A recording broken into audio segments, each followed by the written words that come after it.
It looks like, once again, the courts are going to rule in Trump's favor, the higher courts, which, of course, we're talking about the National Guard being sent to Chicago. There was an attempt to stop Trump from doing it because this is par for the course when it comes to corrupt judges at every step trying to stop Donald Trump or Orange Man Bade. In fact, how do I put this? We have this never-ending back and forth going on between the will of the American people, our presidency, the rule of law, and these corrupt political activists who disguise themselves as judges. They are ruling. The court that tried to block, it was Ilston, I believe, who tried to block Donald Trump from bringing in the National Guard. He clearly has the authority as the commander-in-chief to do so, but the attempt is to intentionally thwart the rule of law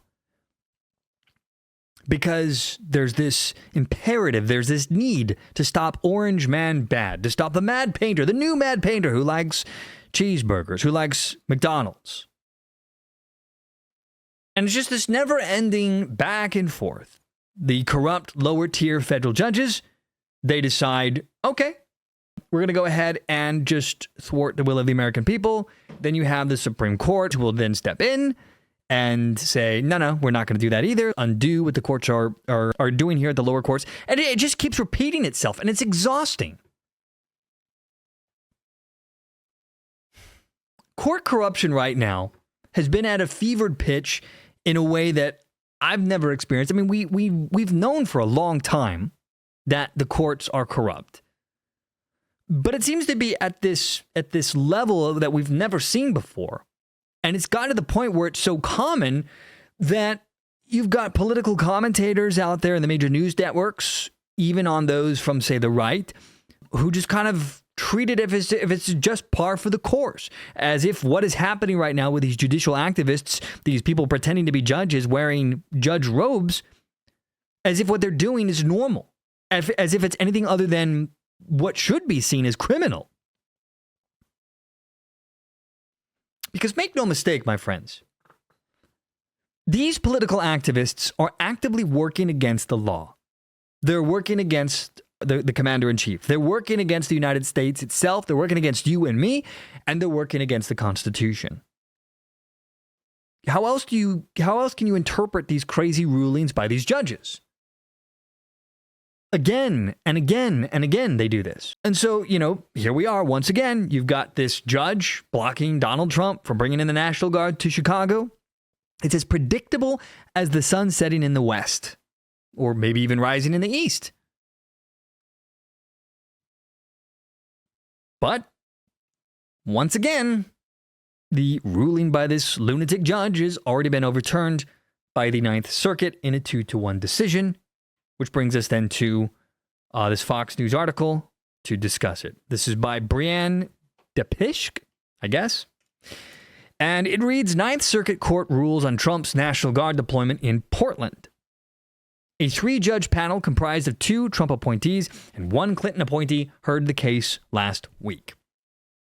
The Ninth Circuit Court of Appeals on Monday ruled that President Donald Trump can deploy Oregon National Guard troops into the city of Portland, delivering a significant victory to the Trump administration as it continues its efforts to send federal forces into Democratic-led cities despite a string of recent setbacks in other district and appeals courts. And of course, this was always going to happen. At some point, it was going to reach this ruling. There's no way that Trump doesn't have the authority to do it, especially when you have active attacks on federal agents.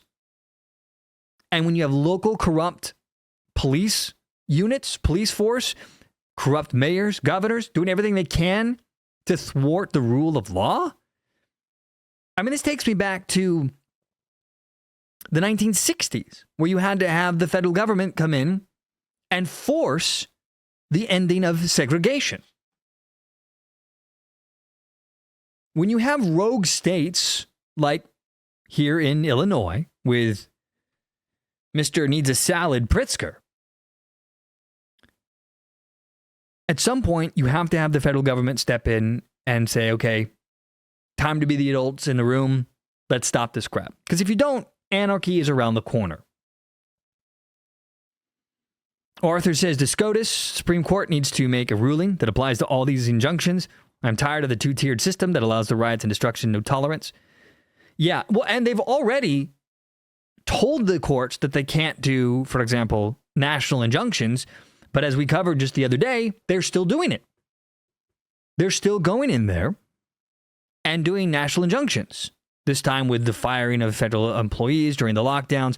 It doesn't seem to end. And these judges are willfully going against the Supreme Court. They're essentially creating law. At one point, does that become criminal and or treason? It should be, in my book. You can't have this lawless behavior by federal freaking judges. None of this makes any sense at all. Now, Fox goes on to write that judges on the 3-member panel ruled 2-1 to authorize once more Trump's deployment. Judge Ryan Nelson and Judge Bridget Bade, both appointed by Trump, sided with the administration and the majority ruling, with the lone Clinton-appointed judge, Susan Graber, dissented.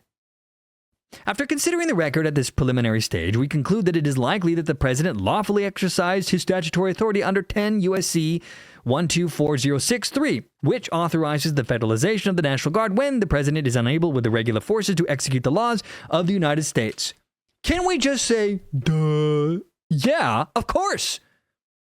The fact that we have to have a higher court to reiterate what is obvious to everyone with a working brain seems like madness to me. How in the hell have we reached a point where this is just normal? Judicial activism is reaching a critical point here. You can't run a country with hundreds of little presidents all over the place trying to decide what the rule of law is going to be and who gets to be in charge. And all these judges trying to become little Führers.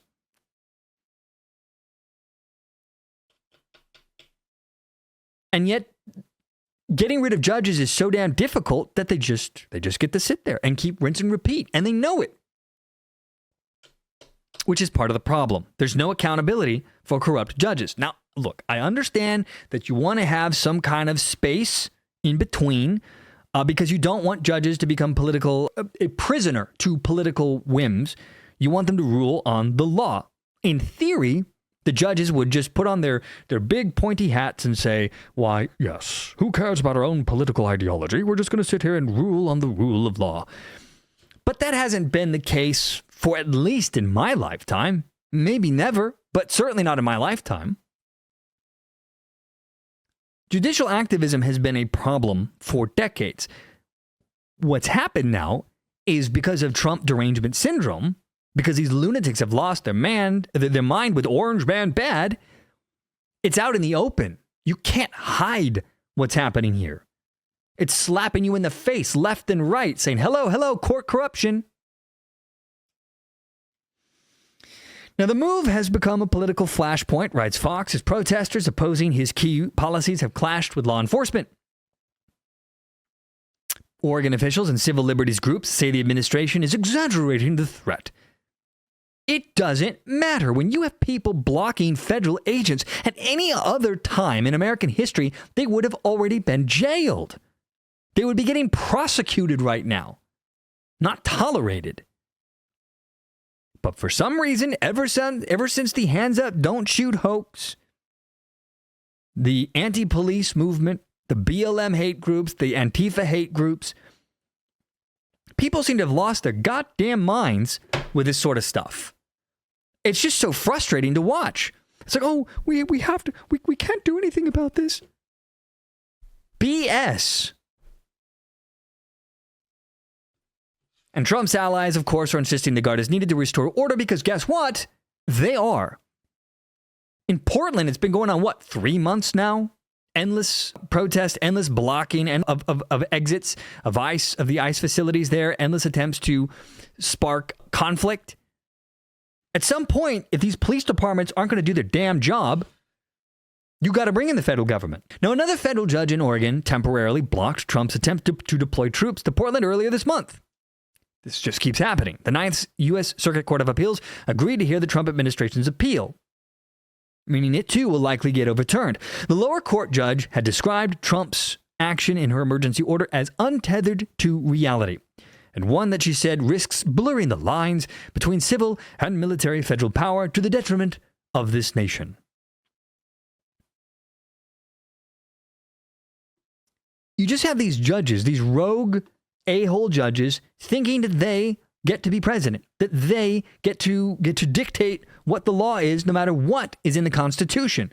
Because make no mistake, that is what is happening here. Now, the appeals court stayed the lower court's order pending review, as it should, because the whole thing is madness. And the ruling comes as Trump has sought to deploy hundreds of National Guard troops to Democratic-led cities despite stated opposition from local and state leaders. Senior administration officials have argued that the deployment is a necessary step to crack down on what they say is an uptick in violent crime and protect against threats from protesters, including anti-ICE demonstrations in many downtown areas. And again, this seems like a no shit kind of a moment. How many months do we have to tolerate these lunatic behaviors of these 2%ers? These people who have no business being tethered to normal people. There are a lot of criminal types that go out there and are looking to cause mayhem and violence, and we don't do anything about it. And the local police departments, the state doesn't do anything about it. You have to have the federal government go in there. Now, Democrats are countering that Trump's descriptions are hyperbolic and inaccurate. Don't believe your lying eyes, my friends. Don't believe all the lunacy. It's all in your minds. And they're arguing that for Trump it is a legal pretext to try and federalize Democratic-led cities. Well, maybe if you enforced the rule of law, maybe if you got the hell out the way of the Trump administration from enforcing the law, you wouldn't have this problem.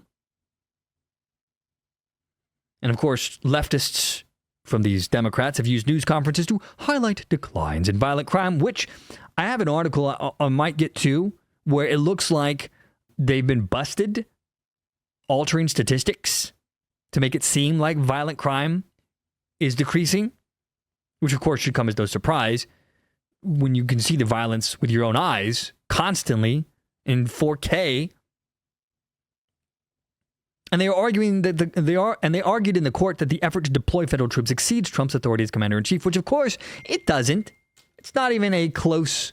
Now, until the matter is appealed to the Supreme Court, the burden remains on the lower courts to navigate the high-profile, politically thorny flurry of cases. Another federal appeals court has also weighed in on this dispute.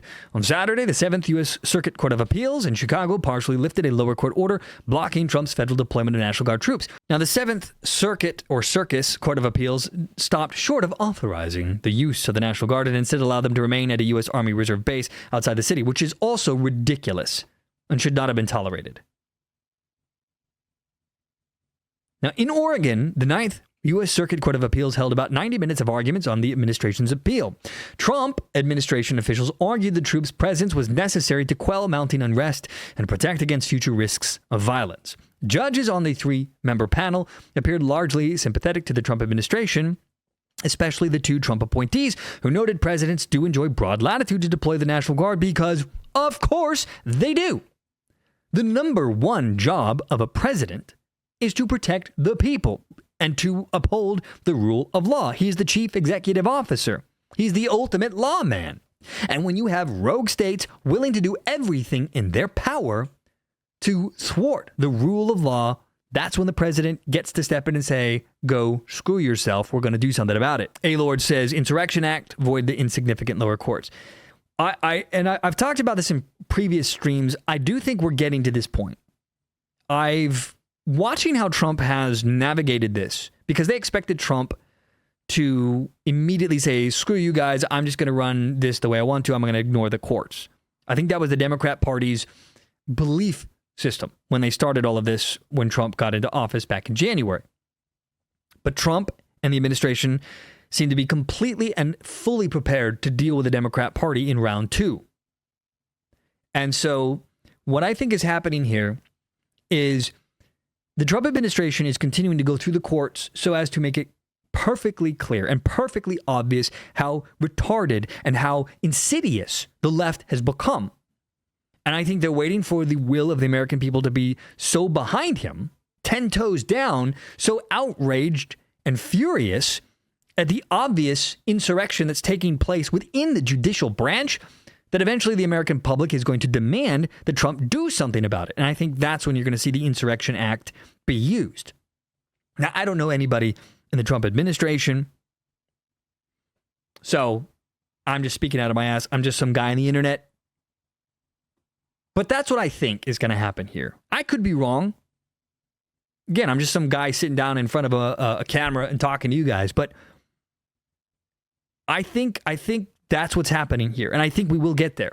Similar to mass deportation, I think it's just a matter of time. Donald Trump wants to be number one, and when you have Dwight D. Eisenhower, who's got the lead with mass deportations in the 1950s, I can't say the name of it here because YouTube would not like the name that they called the operation, but you can look it up. Yeah, so I think that's what the Trump administration is doing here. Now, Judge Ryan Nelson, the Trump appointee, said during oral arguments that it may well be that forces are used in an improper way, but we don't have evidence of that. Trump's decision to call up the military doesn't strike me as a glaring overuse on its face. Because, again, it's not. Now, the panel's majority, otherwise, did little to disguise their skepticism of arguments presented by Oregon Assistant Attorney General Stacey Chaffin, or who the hell cares, including that Trump's assessment of violence in the city did not justify federalizing the National Guard. The bottom line is, if you have an attempt to thwart the Trump administration from upholding the rule of law, they have the right to do something about it. Now, rebellions are unusual and extreme emergencies, Chaffin said. She noted that the bulk of complaints by local agents are focused on them being short-staffed, administrative or personnel concerns, and she said are not a reason to bring the military into the streets of Portland or any other U.S. city. Again, BS. Still, the court appeared poised to side with the Trump administration. I'm not even sure even President Lincoln would have been able to authorize the use of force right now if his actions were to be scrutinized under that much more stringent reviewability standard implied by Oregon here, the Judge Nelson noted, shortly before the court adjourned. The Ninth Circuit is one of several appeals courts that has weighed Trump's plan to send National Guard troops to Democratic-led cities in recent weeks. On Friday, the Trump administration asked the Supreme Court to intervene and block a Seventh Circuit ruling that blocked it, for now, from sending national troops into the city of Chicago. Now, this battle is not over, mind you. It's still going to go to the Supreme Court. But, I mean, I would be shocked if it didn't go in Trump's favor here. You never know. You can't celebrate until the fat lady has sung. But it seems likely.